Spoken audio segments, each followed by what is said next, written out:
ಏನ್ ಹೇಳಿದ್ರಿ ಗುರುಗಳೇ ನೀವು? ತಂದೆಗೆ ಸಮಾನ ನನ್ನನ್ನು ಕಾಡುವುದು ಸರಿಯೋ?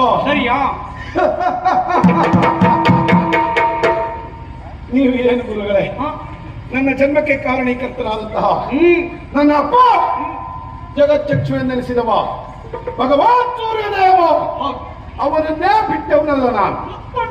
ನನ್ನ ಕಾರ್ಯದಲ್ಲಿ ನಿಷ್ಠೆ ಹಾಗೆ. ಹರಿ ಬರೆದಂತಹ ನಿಯಮವಿದು. ಹರಿಯ ನಿಯಮವನ್ನು ಮೀರಿ ನಡೆಯುವುದಕ್ಕೆ ಪ್ರಪಂಚದಲ್ಲಿ ಯಾರಿಂದಲೂ ಅಸಾಧ್ಯ. ಹಾಗಾಗಿ ಜನಸಾಮಾನ್ಯದವರಾಗಿದ್ರೆ ಕೇಳುವ ಪ್ರಶ್ನೆ ಇಲ್ಲ, ಹೋಗಿ ಹಿಡಿದು ಬಿಡ್ತಾ ಇದ್ದೆ. ನೀವು ಹಾಗಲ್ಲ, ದೊಡ್ಡ ಸ್ಥಾನ ನಿಮ್ಮದು.